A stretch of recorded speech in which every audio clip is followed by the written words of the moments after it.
চিংড়ি মাছের বড়া তৈরি করলাম। শীতের সময় একটু ভাজা পোড়া খেলে কিন্তু ভালোই লাগে। তো আপনাদের ভাইয়ারও অফিস ছুটি ছিল, তো আপনাদের ভাইয়া বলল শীতের সময় কিছু একটা বানাও, বসে বসে খাই। তো কি বানানো যায়? 2 দিন আগে আমাদের বাসার সামনে গুঁড়া চিংড়ি বিক্রি করছিল, তো ওইখান থেকে আমি আবার গুঁড়া চিংড়ি কিনে রাখছিলাম। তো ভাবলাম সেটা দিয়ে কোনো একটা রেসিপি তৈরি করি। তার জন্য কিছুটা ডাল ভিজিয়ে রাখছিলাম, ডাল দিয়ে আর গুঁড়ো চিংড়ি দিয়ে চিংড়ি মাছের বড়া তৈরি করি। তো ডাল পিষে নিচ্ছিলাম, ডাল পিষা কিন্তু একটু কষ্টই, তবুও কি করার, হাজবেন্ড যখন খেতে চাইছে তো বানিয়ে তো দিতেই হবে। তো আমি ডাল পিষে নিচ্ছিলাম, ডালগুলো পিষে নেওয়ার পরে চিংড়ি মাছের সাথে ডালগুলো মিশিয়ে নিলাম, তার সাথে ধনে পাতাও দিয়েছিলাম। ধনে পাতা দিলে কিন্তু ভালো লাগে। এই যে বড়াটা তৈরি করব, আমার ছেলেটা কিন্তু খাবে না, শুধু আপনার ভাইয়ার জন্য বানানো লাগছে। আমার ছেলেটার নাকি চিংড়ি মাছের বড়ার, ও আবার শুটকি মাছ খায় না, তো ওর নাকি শুটকি শুটকি গন্ধ লাগে, তাই ও চিংড়ি মাছের বড়া খেতে পারে না। তো আমি পেঁয়াজ কুচায় রাখছিলাম, কাঁচামরিচ কুচায় রাখছিলাম, সবগুলো একসঙ্গে দিয়ে আমি এগুলো একটু মাখিয়ে নিচ্ছিলাম।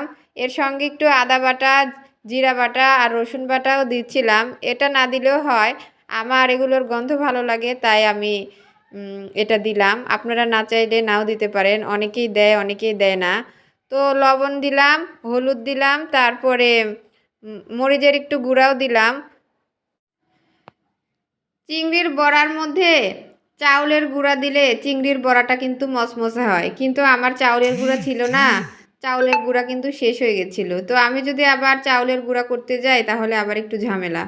তো আমার কাছে আটা ছিল, আটাটাই দিয়ে দিলাম। আটা দিলে কি হয়, সঙ্গে সঙ্গে খেয়ে নিতে হয়, একটু সময় যদি রেখে দেওয়া হয় তাহলে ওইটা নরম হয়ে যায়, খেতে আর ভালো লাগে না।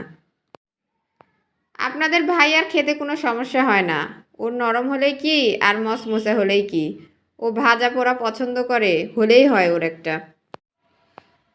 তো আমি রেসিপিটা তৈরি করে নিচ্ছিলাম, আর আমার ছেলেটাও পাশ থেকে খুব জ্বালাতন করছিল, সঙ্গে আপনাদের ভাইয়াও ভিডিও করছিল আর এটা ওটা বলছিল।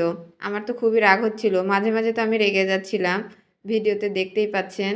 তো আমার তৈরি করা হয়ে গেল, সবগুলো সুন্দর করে মেখে নিয়েছি, এখন শুধু তেলে দেওয়া পালা। সুন্দর করে শেপ তৈরি করে নিয়ে একটা একটা করে দিয়ে নিলাম। এটা আপনারা যে যার মতো কিন্তু শেপ দিতে পারেন, আমি আমার পছন্দ মতো শেপ দিয়ে নিচ্ছি। আমার এমনিতেও শীতে একদম ভালো লাগছিল না, কিন্তু তাও বানাচ্ছিলাম তাই। তো ভিডিওটা যদি ভালো লাগে তাহলে অবশ্যই লাইক কমেন্ট শেয়ার করবেন, করে আমার পাশে থাকবেন। সবাইকে ধন্যবাদ। আসসালামু আলাইকুম। চিংড়ি মাছের বড়াটা কিন্তু খেতে ভালোই হয়েছিল।